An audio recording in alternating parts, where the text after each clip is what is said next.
పత్రి గారు మనకి తాను ఒక్కడే తినడం కాదు. తను తినేటప్పుడు అక్కడ ఎవరైనా ఉంటే వారితో పంచుకొని తినాలి అని చెప్తారు పత్రి గారు. అంటే ఎందుకు ఈ మాట అన్నారో అన్నదానికి మనం ఓ చిన్న కథ పత్రి గారు చెప్పారంటే చాలా ఉంటుంది అందులో అర్థం. మనం మన ఇంట్లో మనం తింటాం, పని వాళ్ళకివ్వం.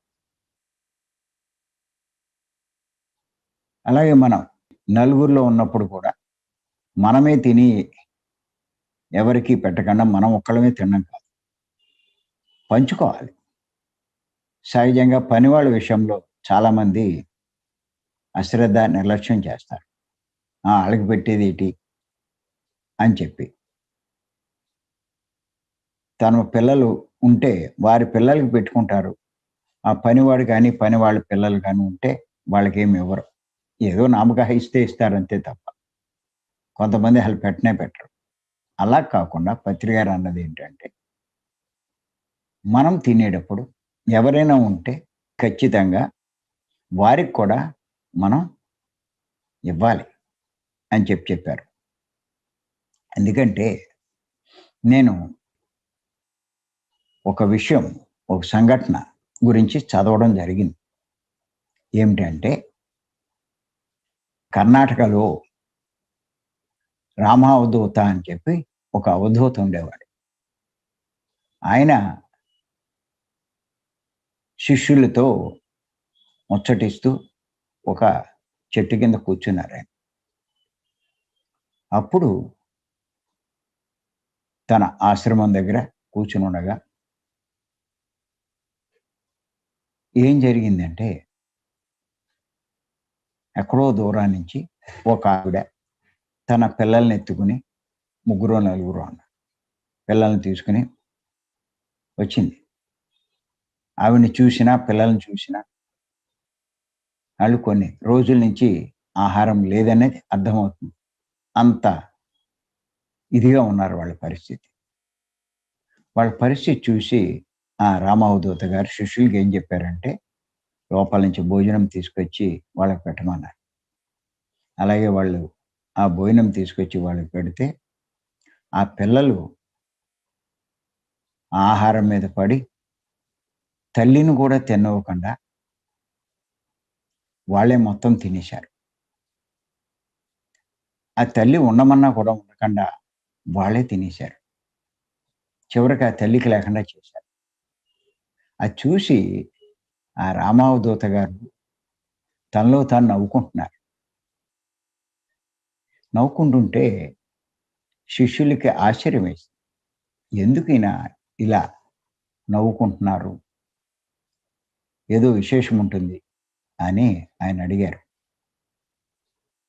అయ్యా! మీరు ఆ సంఘటన చూసి వాళ్ళని చూసి నవ్వుకుంటున్నారు. ఎందుకో మాకు అర్థం కాలేదు. కాస్త వివరిస్తారా అని చెప్పి అడిగారు. అప్పుడు ఆయన వాళ్ళతో చెప్పారు. ఏమని చెప్పారంటే, బాబు, ఆవిడ గత జన్మలో మైసూరు మహారాజు. దాంట్లో ఆవిడ అక్కడ వాళ్ళ కుటుంబంలో ఉండేది. ఆవిడేం చేసేదంటే, రాజుగారు కదా! ఎన్నో రకాలైనటువంటి పదార్థాలు, పలహారాలు, పళ్ళు, ఫలాలు ఎన్నో ఉంటాయి. ఎప్పుడూ కూడా ఆవిడ చుట్టూ ఎంతోమంది పరిచారకులు, చెలికత్తెలు ఇలా ఉండేవారు. వాళ్ళకి పెట్టకుండా వాళ్ళ ఎదురుగుండానే ఆవిడ తినేది.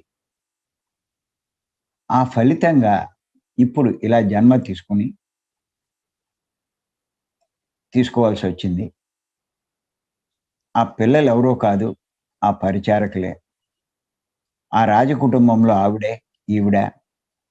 అప్పుడు పెట్టకుండా తింది. ఇప్పుడు వాళ్ళు ఈవిడ్ని తిన్నాకండా ఆవిడ తింటుంది అని. అప్పుడు వాళ్ళకర్థమైందనమాట. ఇది పత్రి గారి విషయం చెప్తూ ఉంటే నాకు ఈ కథ గుర్తుకొచ్చింది. అంచేత ఇది సార్ చెప్పారు అంటే అందులో ఏదో ఒక అర్థం ఉంటుంది. మనము ఆత్మలమే. వాళ్ళు పనోళ్ళు అవ్వచ్చు.